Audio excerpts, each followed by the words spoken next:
Hi, Bandana Gramma here in my kitchen once again, and today I'm going to be baking with you, and I'm going to be making an apple walnut raisin cake. That's a full-size cake, and it's absolutely scrumptious delicious, and I think you're going to want this recipe. So the reason I'm cooking with apples today, I've been gifted with a huge box of beautiful organic apples from Trader Joe's. So I'll be making up a lot of apple things in the days to come. But today with you, I'm going to be sharing this wonderful recipe for apple walnut raisin cake. Stick around and you'll see how I make it.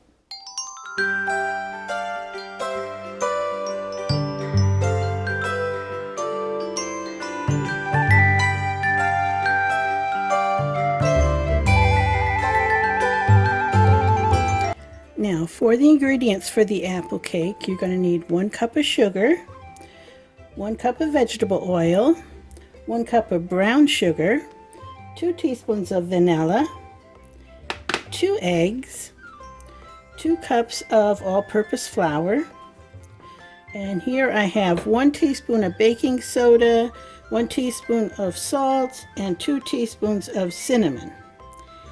And then at the end you're going to stir in 1 cup of walnuts and 1 cup of raisins and 4 cups of sliced apples. You can use either thinly sliced or chopped apples in this recipe. Today I'm going to use thin slices. I start by quartering my apple and then peeling it with my little paring knife, taking out the skin and any imperfections. Then I just slice it thin. Of course, I could use my apple core peeler gizmo, or I could put it through my slicing machine on my food processor and get them nice thin slices. But for the 4 cups I'll need for this recipe, I'll just use my little paring knife.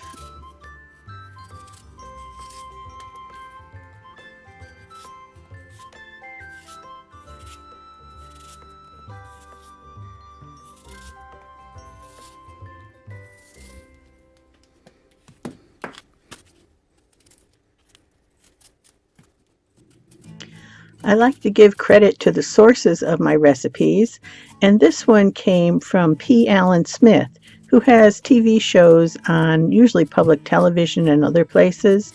He has a homestead. I think it's in Virginia, but it might be in the Carolinas. I'm not really sure. But he has really good programs on running a homestead. He's neat as a pin and has beautiful grounds and house, and everything's lovely, and he cooks and he cans and he does all kinds of things. So P. Allen Smith has a good channel, and he's the one who had this recipe and said it was either his mother or his grandmother made it all the time. So I tried it and loved it, and now I'm sharing it with you. It's so good, I do believe I'll be serving it Christmas morning as part of our special brunch.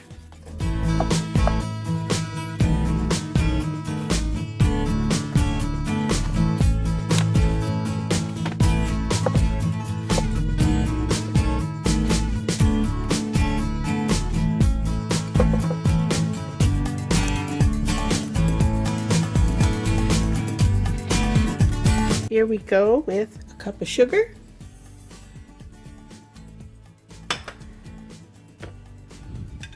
the cup of vegetable oil,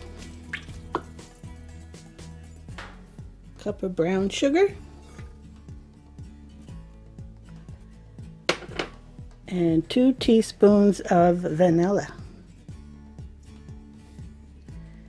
And we're going to let that mix up.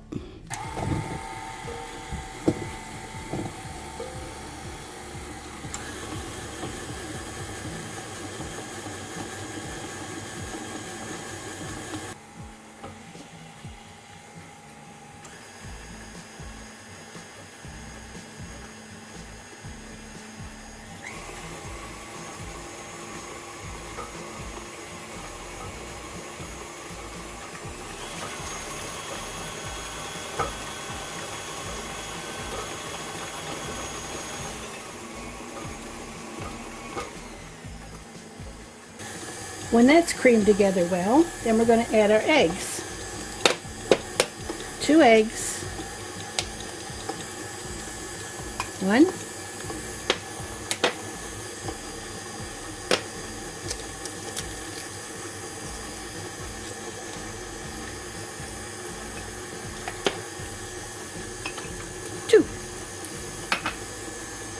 I'm gonna let that blend.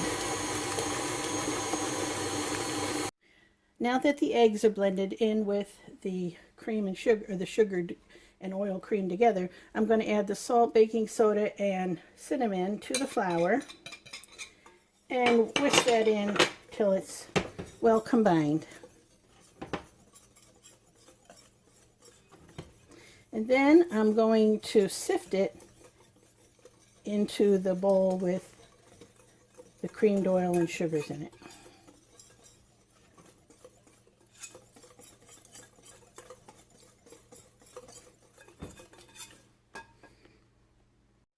And now I'm sifting the dry ingredients into the wet.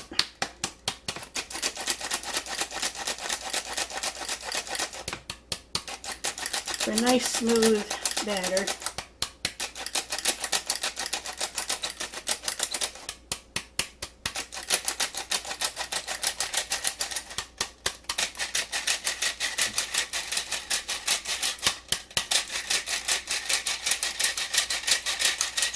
Okay, now we'll let that mix up till it's nice and smooth. I think I should put my guard on. And now we mix the wet and dry together until the batter is really well combined. It's going to be a thick batter. And once these are combined, I'll be stirring in the raisins and the chopped walnuts. And that's going to take some muscle power because this is a thick batter.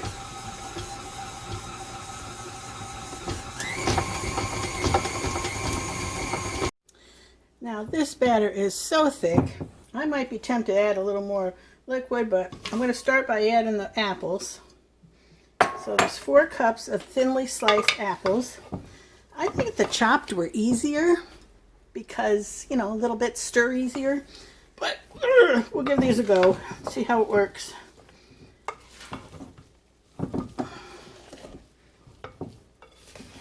They might get chopped just for me trying to stir them in here.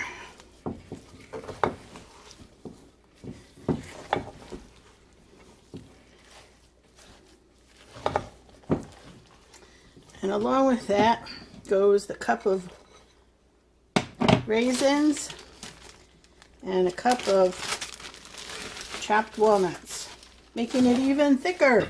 I wonder if I should just knead this with my hands like a dough.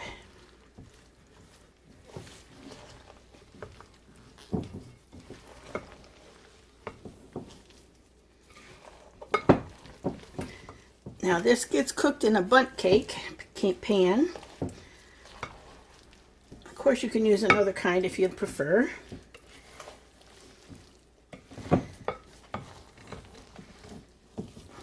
So let me wrestle with this for a while and I'll be back to you when we're ready to put it in the pan. I have oiled this bundt pan very well, and now I'm going to shake around some flour, dust it with flour, and then I'll fill it. Okay, I did not add any more liquid to this. I just kept stirring, and now I have a very thick batter that's going in this bundt pan.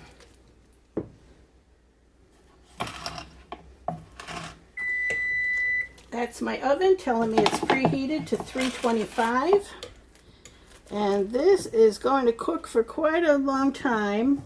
It has a bake time of 75 to 90 minutes. And I think it was pretty close to 85 minutes the last time I made this. And it was so yummy. So I'm filling this up, and it will go in the oven next. So there's my batter in the bundt pan. I tried to clean up the edges as best I could, and I ran some more oil around the top parts. Hopefully the cake will come out nice and clean when it's cooked. So now I'm going to put it into my 325 oven.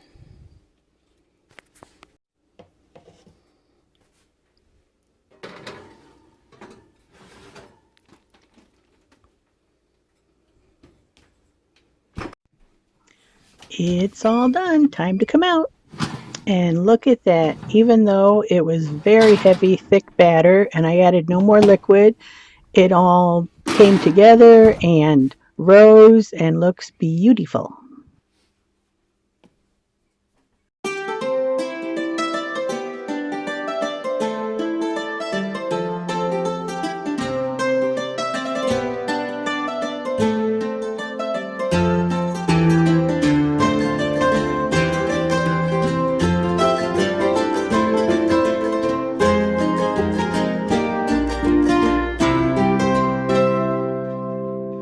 I always love it when you come by to visit. Remember, if you don't find me inside, come on out to the garden. I'm probably there.